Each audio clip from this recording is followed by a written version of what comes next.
Hello.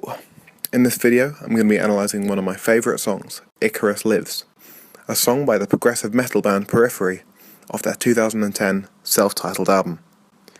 For context, Periphery are at the forefront of Djent, a movement in metal that has achieved a huge rise in popularity in recent years.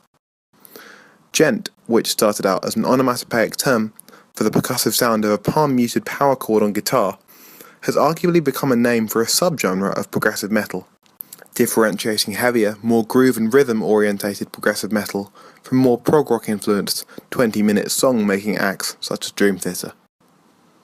Now, this song may be a tad more heavy than most people's idea of groove, but this groove is evident in the memorable first riff of the song.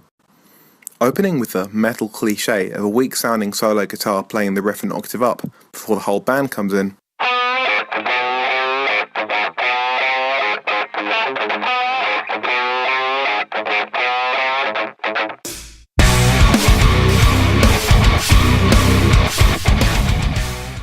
the riff is, of course, a head-boppable 4/4 banger, but contains other elements of groove in the way that it is written and played.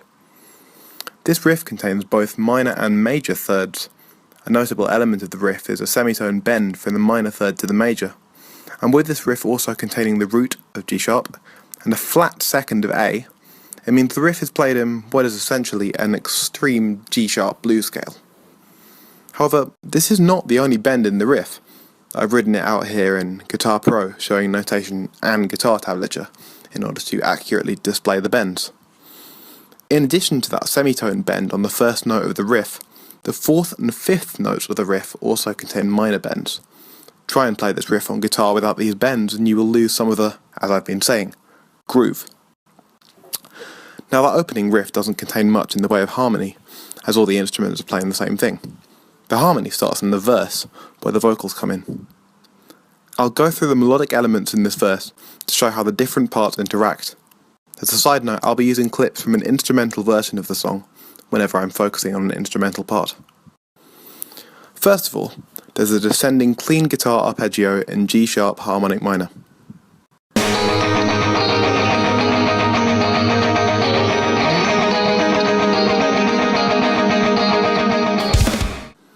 The next layer to come in afterwards is a heavily syncopated rhythm guitar part.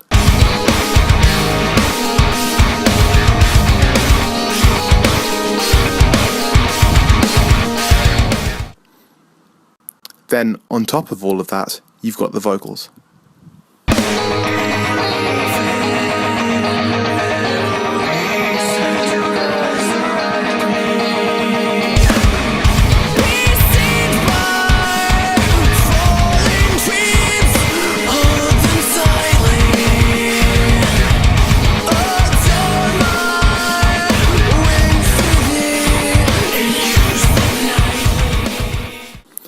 Now the vocals are the most interesting part, because, judging from the clean guitar part, this verse is in G sharp harmonic minor, right?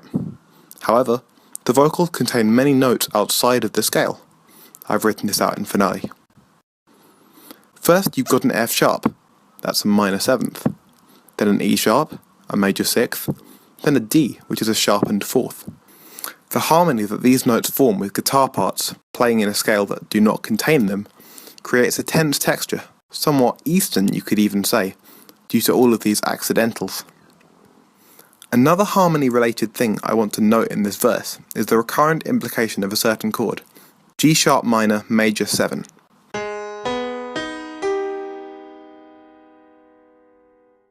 This is of course the 7th chord you get from the G sharp harmonic minor scale. Interestingly, this chord is not directly played by any one rhythm guitar the first time the harmonic minor clean guitar part plays. It's merely implied. But looking at one of the YouTube playthroughs by Misha Mansour, the guitarist of Periphery who wrote this song, guess what he plays?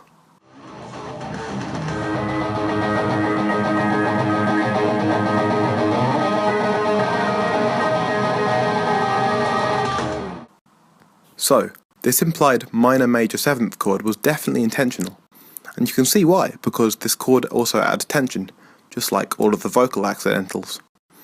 Isolate the vocal track and look what you find in the vocal harmony.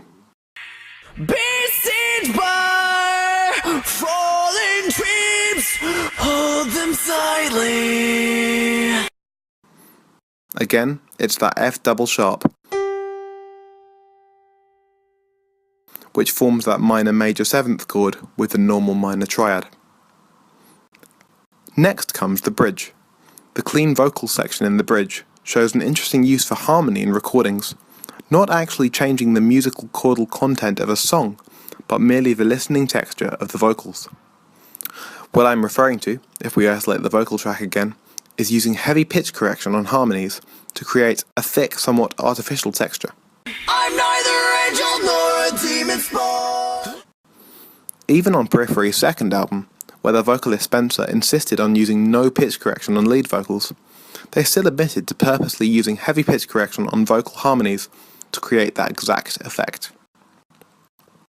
Now, keep an eye on this incredibly interesting lead guitar part.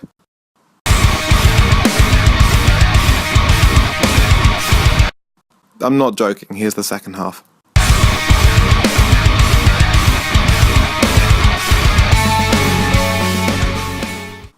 At the end of this lead guitar part, the lead guitar ascends up the G sharp Phrygian scale, going D sharp, E, F sharp, G, A.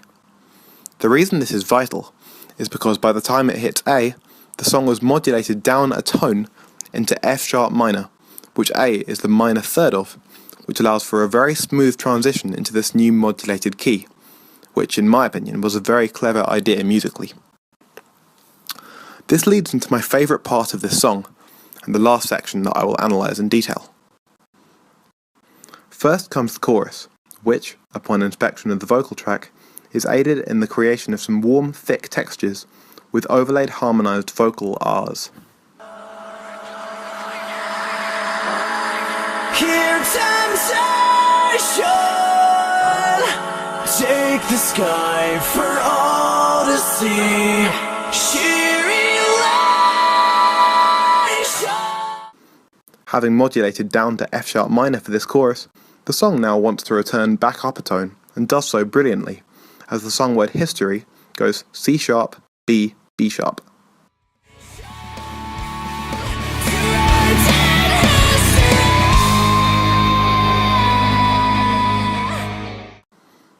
This transition, you'll notice, is nowhere near as smooth as the one into the chorus, and that's a good thing because it's made incredibly crunchy by the fact that when Spencer sings B sharp, the song has moved back into G sharp minor. B sharp is of course the major third of G sharp, and considering it's a major note in a minor key, this harmony has an intriguing out of place feel until it resolves back onto B, the minor third. This major to minor switch results in a very crunchy section of music. This is probably the climax of the song as a result of this, in my opinion.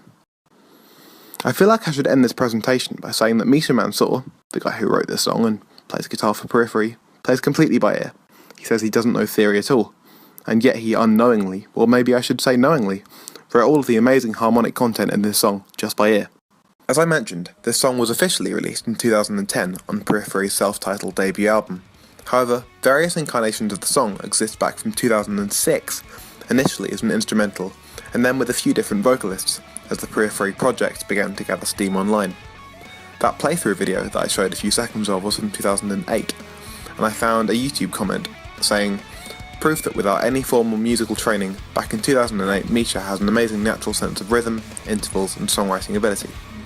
And it's true, for all those who are musically gifted, harmony comes naturally, whether you're taught proper theory, or you just figure out everything on your guitar like in this case. For as shown in this video, and what makes a good conclusion really, harmony is essential, full songs just cannot be written without it.